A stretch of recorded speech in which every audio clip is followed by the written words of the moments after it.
Welcome to the Crimson Engine. Today we're looking at the 3 major lighting strategies that you can use to get a high production value, Hollywood looking style of lighting on your independent low budget or no budget work, even when you're working alone and still getting a really nice result. In order, we are going to look at environmental lighting, outside in lighting, and far side key stage lighting. So let's dive in. The first of these is environmental lighting. This is where you put a light into the set, build it into the environment, and have that light be what's illuminating your talent or illuminating your scene. Obviously, this doesn't work for every light. You can't have a M18 or a 20K just sitting in the corner of your restaurant scene. It's going to look like you're on a film set. But there are quite a few lights that blend in really, really well and let you control exposure while not making it look like you're actually lighting the scene. Chief among these are tube lights. This is the Pavo tube from Nanlite. These come in 2 foot, 4 foots, and even the 1 foots. I will typically place them into the scene or the set where they are on the far side of the talent and the camera. And it doesn't matter if you see them in the shot, they just look like part of what's supposed to be there. I use these in my current feature film project when we shot in a arcade bar with vintage arcade machines. I placed the 15X on top of one of the arcade machines, turned it to bright red because we were shooting, I think, wide open at T1.3 at 2000 ISO. It lit the place up like a Christmas tree. I didn't need to rig anything to the ceiling. I didn't need to really do much at all. The scene looked fantastic. It was a 10-second lighting job. I really just balanced it on top of the arcade cabinet and turned it to 50% power of the right color. And I was able to, shoot multiple shots with it in shot, and it didn't look like a light that wasn't supposed to be there. I also did this with the bar scene where I put it on the bar in front of the actor. This time I used a egg crate to control the spill, so it hit just her and not the background and created some separation. I also used the same light on the pinball machine to augment the bright lights that were coming from the pinball machine and give a nice color cast to the whole look. I was going for a Wong Kar-wai Fallen Angels effect. And again, it was a 10 to 20 second job to light the scene. I used this method because I was working completely solo. I had a person shooting the BTS and I actually had someone pulling focus, but I was the writer, director, producer, cinematographer, grip, gaffer, everything else. This environmental method using the Pavo tubes lets me get a ton of footage really, really quickly. I'm not using stands, I'm not using brackets, I'm not spending any time rigging and de-rigging. I'm just augmenting what's already there with a light that has more punch and more control. The next method I'm going to talk about is outside in. This is where we add diffusion, usually to windows, and then push light from the exterior of that building to the interior.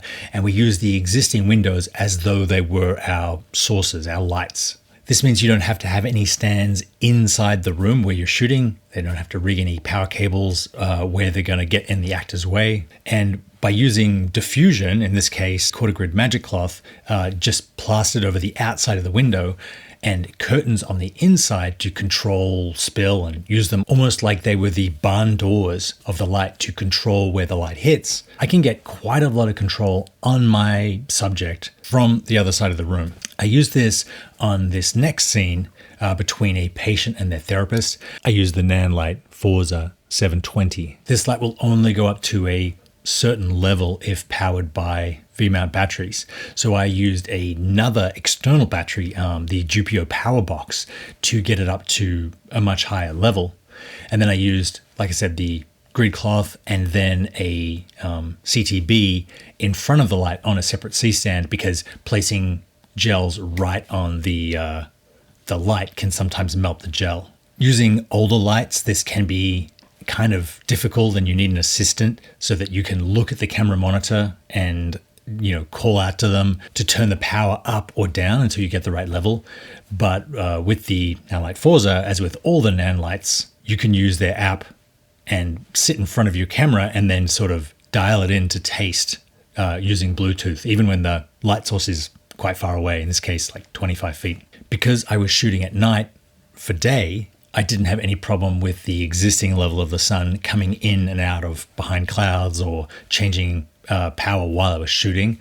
But if I had been shooting this during the day, I would have put some kind of frame up to protect the window from direct sun so I could still adjust the levels and keep them constant. The result was this really nice blue edge and an illumination of the inside of the whole room that worked both in the close-up, which I could have done if I'd had a light right behind the actor, but also in the wide where you see the whole back of the room. And so it would have been difficult to sneak something that the camera wouldn't have seen. Lighting from the outside in does take some bigger lights. Nanlite has the 300B, the 500B, and the 720B, depending on how much power you're using. But you can also combine them for multiple lights into the one diffusion fabric to illuminate a bigger space. You can also use this technique for your wide and then bring in extra diffusion fabric in front of the actor for your close-up if you're using it as a key light. In this instance, we were using it as a backlight and a fill light, and so there was no need to diffuse it further. I actually kept the light on when I did the reverse because it added such a nice blue tone to the back of the room and gave me some level on the actor in the foreground's head so they didn't just fall off into black. The last technique I want to cover today is the Farside Key studio lighting setup, this time with a 2x1. Now, this is a great lighting method for two people talking at a table, or anytime two or more actors are sitting and facing one another. You suspend a 2x1 above the table or above the talent. You're able to get a very nicely lit image on both actors at the same time and on the two shot. This has traditionally been a really tough rigging job because up until recently, 2x1s were incredibly heavy, needed two people to manage, like the classic ARRI Sky panel. They weighed, almost 100 pounds. You really didn't feel safe suspending them above your talent. That has really changed now with a new generation of LEDs.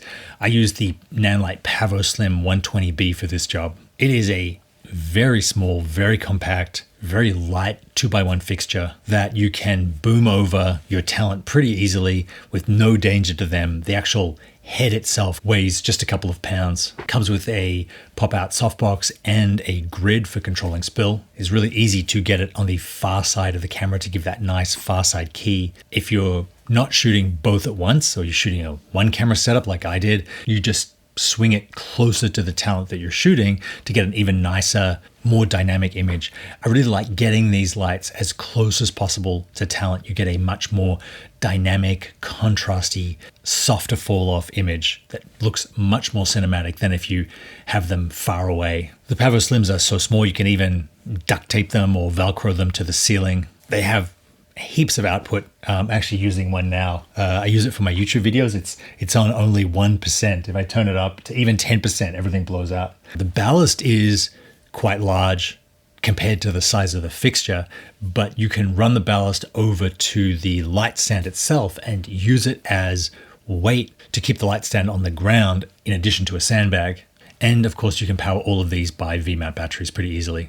You can get both the bicolor and the RGB versions of these. The bicolor is a little less expensive and they all pack up into a small travel bag so you can, take them anywhere. They're a lot easier and cheaper to manipulate and travel with than some of the other 2x1s I've worked with. To balance the image out, we use just practical lamps on the table itself, and then I used other Pavo tubes in the background to add some interest and some separation. You can get all of these lights from B&H.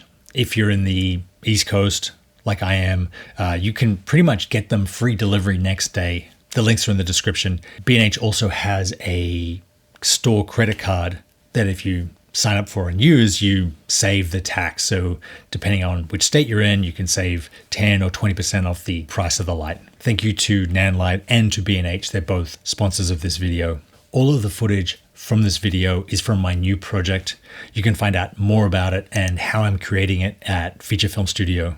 I'm attempting to make a no-budget feature that actually looks as good or better than some of the other Hollywood films out there, all while working mainly alone. If you want more information about the project and how you can find out more, check out featurefilmstudio.com. Thank you very much for watching. I will see you next time.